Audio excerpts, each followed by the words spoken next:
Alright, thanks for turning up. I've never held a microphone like this before, I feel like I should be singing. No, you definitely don't want to hear me sing.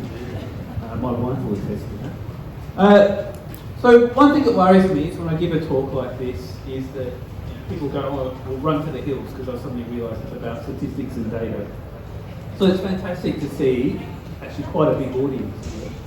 I'm quite passionate about statistics and data because I think it's a really helpful way to tell important stories. And so all I want to do today is hopefully just get you a bit motivated about collecting data, and I'll give you some very simple examples. But I'll show you what I think are some of the benefits of collecting data and how it can maybe help you collect or do more impressive things that you're already doing as part of Landcare course. And I should mention, yes, so I'm at the University of Tasmania. I'm also part of Threatened Plants Tasmania, and I think they need a good bit of data collection and analysis as well. So it's a common issue. And I had a look, and I think we've got 300 groups within Landcare Tasmania. So there's a huge number of fantastic groups out there who are doing wonderful activities. And the activities could range from doing things along the lines of doing interventions. So maybe some groups are doing things like planting or weeding or fencing. Or maybe you're just interested in monitoring. You want to know what's the abundance or species diversity in the area that you're interested in. So Landcare groups doing lots of cool activities, and you're typically doing it for some objective. There's some reason why you're out there doing these activities, and they can be quite varied. So for example, maybe you're interested in reducing some pest species, gorse would be a good example, or you want to change the environment to promote species abundance or diversity, particularly native species, or maybe you're trying to do something just to modify the landscape to improve it, so maybe you're interested in erosion, something like that. But you've got a lot of objectives there, a lot of activities trying to achieve those objectives, and obviously, the big question you want to ask yourself is, well, am I being successful? So are these activities resulting in what I'm hoping that they're doing? And if you can do that, then I reckon you're going to be a happy group. So there's lots of reasons why you want to objectively sort of decide on whether your activities are successful. And I think group satisfaction is a good example of that. If you can see yourself that what you're doing is making an impact, could promote you to do more things along those lines, or to maybe even modify what you're doing if you think there are ways to improve it. And another advantage of somehow being able to demonstrate success is that maybe you can then go and get maybe some grant funding to do even more work. If you can demonstrate to someone else that what you're doing is working, that's a great thing to do. And so my talk's really about how do we demonstrate that our activities are being successful, and to me, the easiest way to do that is through creating some visual through collecting data. Okay, so all I want to do is sort of just to give you some tips, really. So this is a very simple talk, and you can sort of take it to another level if you want. But I just want to give you some basics. So if you're not used to collecting data, and I suspect many of you aren't, and I'm not surprised by that, collecting data is a bit daunting because you've got to start asking yourselves a bunch of questions about what should I collect and how much and so on. So I just want to give you a couple of tips to make life easy, at least to start off with. And so you're typically going to be out in the field doing some activities, maybe collecting data, and that may be entering numbers and data into a notebook, or maybe you've been clever enough to come up with some survey sheet to allow you to efficiently collect data in the field. But ultimately you'd like to digitise it. So if you want to, and I'm going to emphasise, produce some graphics of this data, you want to get it into some digital form. The easiest way to do it is some spreadsheet program like Excel. It's not the only one, but think about if you're going to get involved with data collection, how do I collect it, how do I make my life easy, and how do I get it into a form that's going to be useful. So think about maybe coming up with survey sheets with the aim that it transferring to a spreadsheet is as easy as possible. And the typical way that we collect data is in table form. So again, this is to help you think about if you're going to come up with a survey sheet, how would you set it up? You're typically interested in making predictions or some variable of interest. It might be the number of animals or species diversity. And you might have some idea about other things that you've done or something that's associated with the environment that is informative for helping you predict that thing that you're ultimately interested in. These are called variables in statistics. And if you've got to enter your data into a spreadsheet, you basically, the easiest way to do it is to come up with columns that represent different variables. One of them will be the thing you're interested in, and the other columns will be things that you think are informative for predicting that data. Rows then typically represent different observations, so they might be different times that you go out, or different plots or something like that. I'll show you an example of this in a second. But I think it's important that you think about what are you collecting and what's the easiest way to represent it before you do it, because it takes a lot of time to collect data. And then if you can, think about trying to quantify everything you're collecting. So if you can put a number towards something, try and think about what are variables that I can associate with numbers. And sometimes that's not possible. Sometimes the thing that you're recording, you could think it's being categorical. So if that's the case, try and not be over prescriptive in your categories. Don't have too many categories, because ultimately you want to do something with this data. And if you make your data really complicated, it's often too tricky in order to do something useful with it. And create notes. If you're like me, you forget things within 2 weeks, and so if something interesting is out there, take some notes on it. So, it's kind of basic stuff, but sometimes you forget about it. But if you think about it, it can make your life easier. I've been given a data set, and this is the Sulphur Creek Preservation Bay Coast Care Group. Apparently it's the group with the longest name in Tasmania, so well done on that.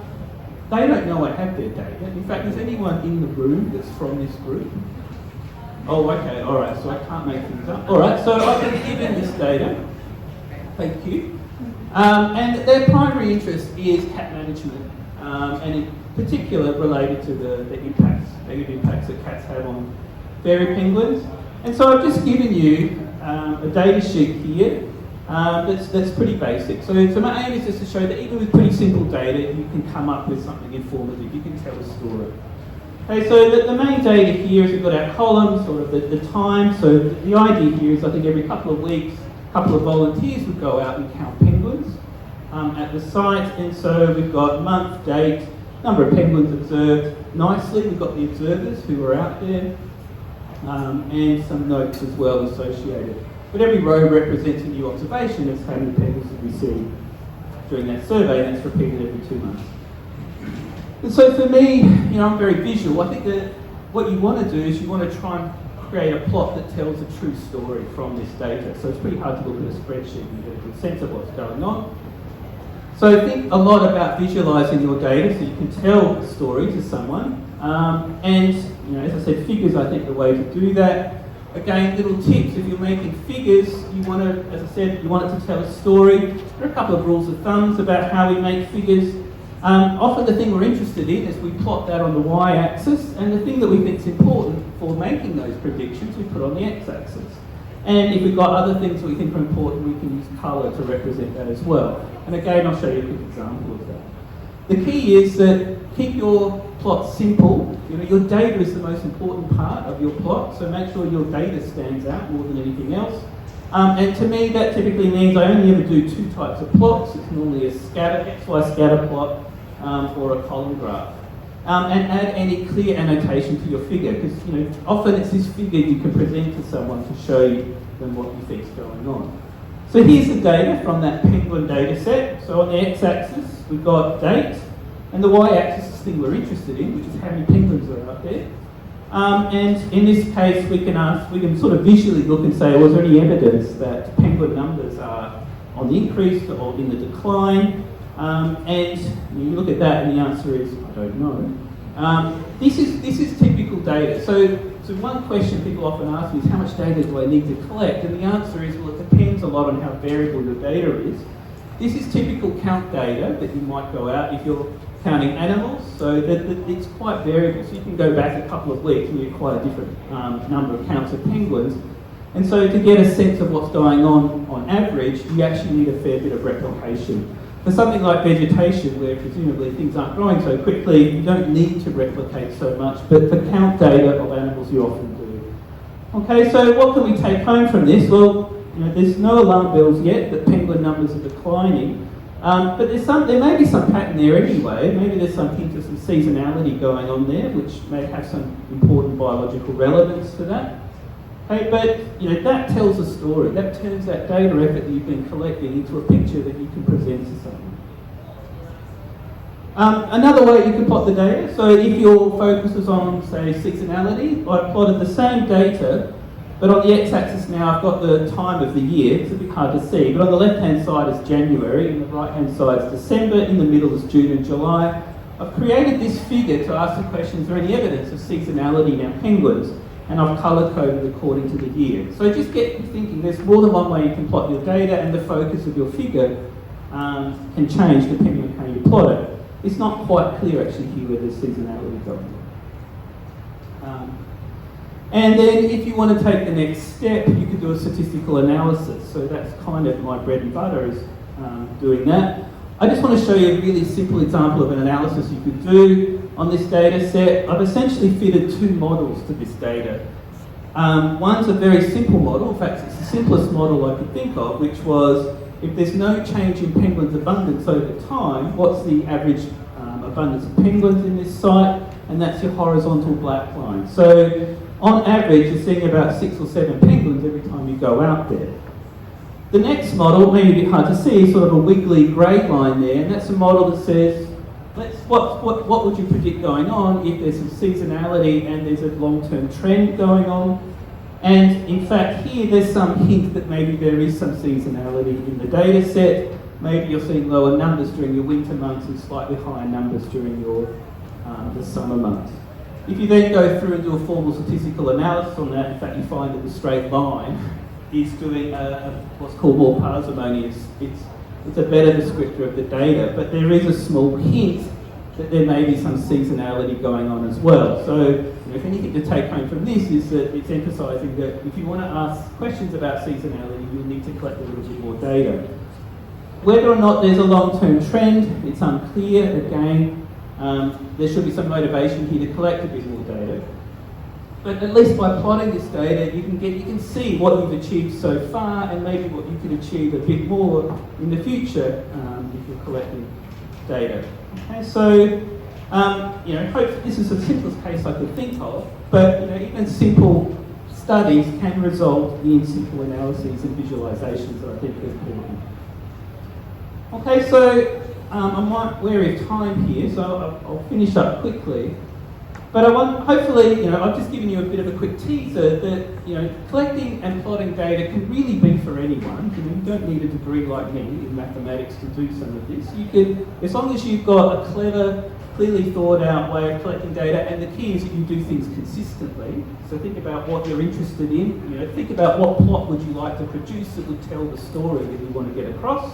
Think about what data you need to collect to make that plot. And so you can often do that even without, like I say, a strong statistical background. And hopefully you can see that this could be quite a rewarding thing for you to do for your group, and it's not necessarily too tricky. So hopefully I've inspired you a little bit. Where to now? So this is quite daunting. So how do you go ahead and do this sort of thing? Well, you can chat with me if you want. So it was originally at 2:05. I think we're about 20 minutes late. So maybe 2:25 or something like that. I may be lonely in Cradle Room B, so come visit me if you want to talk about data collection activities, if you're doing some already and what you'd like or you think you could do with it. Certainly be very happy to chat with you. If at some later time you want to chat with me, I've left my email address there as well. So I'm certainly happy to get citizen science going, particularly here in Tasmania. So I'll leave it at that. Thanks.